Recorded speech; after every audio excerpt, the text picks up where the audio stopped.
প্রথমবারের মতো ইউরোপের মাটিতে আন্তর্জাতিক ম্যাচ খেলতে যাচ্ছে বাংলাদেশ। ফিফা উইন্ডোতে ৫ জুন সান মারিনোর বিপক্ষে এই প্রীতি ম্যাচ খেলবে হামজা চৌধুরী, সমিত সোমরা। ফিফা র্যাঙ্কিংয়ের সান মারিনোর অবস্থান ২১১। ইউরোপিয়ান দেশ হয়েও ফিফা র্যাঙ্কিংয়ে সবচেয়ে দুর্বল ফুটবল দেশ সান মারিনো। ২০২৬ বিশ্বকাপ বাছাই পর্বে ৮ ম্যাচের সবগুলোতেই হেরেছে এবং ২ গোল দিয়ে হজম করেছে ৩৯টি। যদিও ১৯৯৩ সালে ফিফা র্যাঙ্কিংয়ে ১১৮তম স্থানে ছিল সান মারিনো, যা তাদের সেরা র্যাঙ্কিং। ফিফা র্যাঙ্কিংয়ে বাংলাদেশের বর্তমান অবস্থান ১৮১। সান মারিনো চেয়ে ৩০ ধাপ উপরে বাংলাদেশ। যদিও বাংলাদেশের সাম্প্রতিক রেজাল্ট প্রত্যাশিত নয়। এশিয়ান কাপ বাছাই পর্বে সিঙ্গাপুরের বিপক্ষে হোম অ্যান্ড অ্যাওয়েতে হেরেছে। হংকংয়ের বিপক্ষে অ্যাওয়ে ম্যাচে ১-১ গোলে ড্র করলেও হোম ম্যাচে হেরেছে। তবে ভারতের মাটিতে ড্র করলেও হোম ম্যাচে ২২ বছর পর জয় পেয়েছে বাংলাদেশ।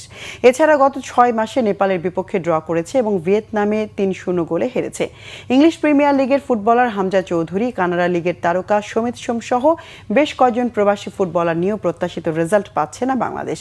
শেষ পর্যন্ত এই ব্যর্থতার কারণে স্প্যানিশ কোচ হাভিয়ের কাবরেরার সাথে আর চুক্তি নবায়ন করছে না বাফুফে। বাংলাদেশ এর আগে ২০০১ সালে ভারতে সাহারা কাপে ইউরোপিয়ান দেশ বসনিয়ার কাছে ২-০ এবং যুগোস্লাভিয়ার কাছে ৪-১ গোলে হেরেছিল।